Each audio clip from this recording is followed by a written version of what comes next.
A little girl was sold to a nightclub by her relatives. She worked there doing cleaning chores, scrubbing floors and cleaning toilets every day. All the employees treated her like a servant, and the nightclub owner always had a stern face for her. Whenever something displeased him, he would take out his frustration on her. One day, a conflict broke out in one of the private rooms, when an employee got into an argument with a drunk customer.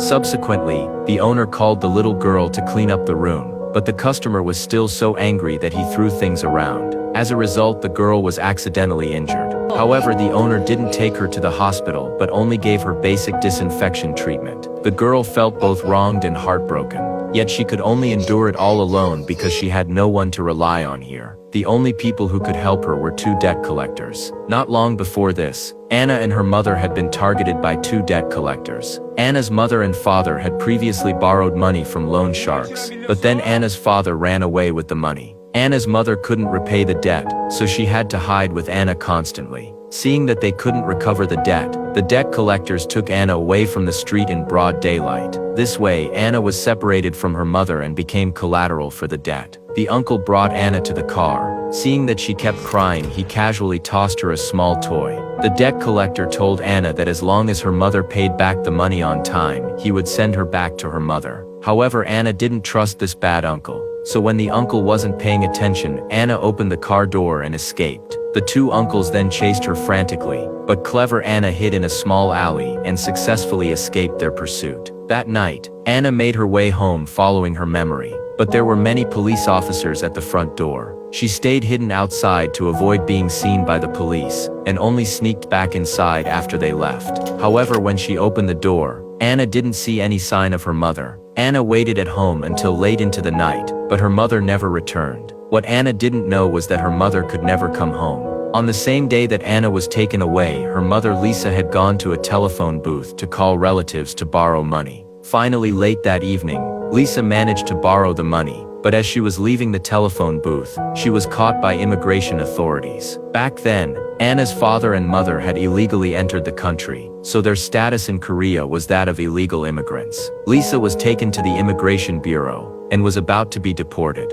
Anna missed the chance to meet her mother and lost her only support in this country. The next day, she packed her bags and decided to go to all the places she had been to look for her mother. Meanwhile, the debt collector Jack went to the Immigration Bureau. Lisa asked Jack to look after her daughter for a few days, saying that her uncle would come to help repay the debt and would also adopt Anna afterward. Finally, Lisa left a photo and a pager as her last gifts to her daughter. In order to recover the debt, Jack didn't tell Lisa that Anna had already gone missing. He agreed to Lisa's request and made up his mind to find Anna as quickly as possible. Evening came. By this time, Anna had been out on her own for a day. She hadn't found her mother as she hoped, but she continued stubbornly walking toward the next destination. A young girl out alone always has danger lurking nearby. Soon a vagrant took notice of her. The vagrant first sweet-talked her to trick her, then directly grabbed her and tried to forcibly abduct her. Just as Anna was struggling desperately, Jack arrived in time and stopped the vagrant. Seeing that the uncle had driven away the vagrant, Anna felt as though she had grasped a lifeline at that moment. Anna cried and asked Jack where her mother was, and begged him to send her back to her mother. Jack told Anna that her mother had already returned to her home country, and said that she wanted to send her to relatives for adoption.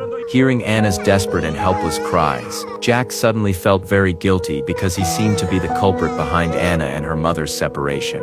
So on the way back home with Anna, Jack told her a kind lie. Jack said, "Before leaving, your mother instructed me that you should study hard here. You just need to stay with your relatives for a while, and your mother will come back to pick you up." This way Anna believed what Jack said. Over the next few days, Anna stayed at Jack's place. In order to reunite with her mother as soon as possible, Anna became both well-behaved and considerate. During the day when the two uncles went out to work, she would wash clothes and clean the house at home. When the uncles came back from work, she would thoughtfully serve them tea and pour water. Her purpose was written plainly on her little face. Anna's only wish was to go back to her mother's side. One day Anna's relative called and said that he would come to pick up Anna the following week. Anna's relative had paid back half of the debt, and when he came the following week to pick up Anna, he would settle the remaining principal and interest. To celebrate this, the two uncles planned to take Anna to the mall. They gave each other nicknames in the car and laughed very happily. Perhaps these nicknames brought them closer together. At the mall, Anna held Jack's hand the whole time. Jack bought her new clothes and then took her to get shaved ice. While resting, Jack asked Anna if there was anything else she wished for. Anna answered that she wanted to see her idol's concert. However, Jack didn't have enough money to buy tickets, so he could only have his partner sneak Anna in through the back door while he stood guard at the entrance. At the concert, Anna fully enjoyed the joy of seeing her idol. After the concert, Anna wanted to buy a CD of her idol. The CD wasn't cheap, and Jack hesitated for a long time,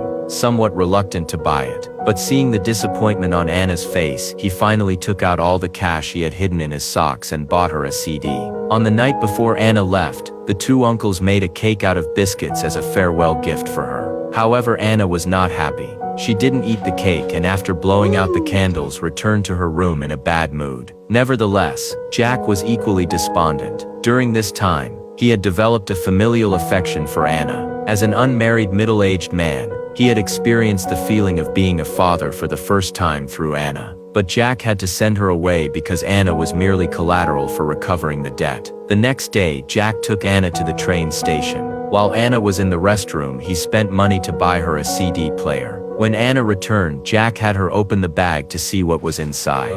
When Anna opened it and saw the CD player, she was very happy. Then Jack said, "A CD alone isn't much use. You need this to listen to it." Soon afterward, Anna's relative arrived, an old grandfather with white hair. The old grandfather paid the remaining debt and promised to treat Anna well. Subsequently, Anna was taken away by her relative. Jack silently watched as Anna left in the car. At this moment, Jack had no way of knowing that Anna would not be treated kindly by her relative. In the future, Anna would face an abyss of endless darkness.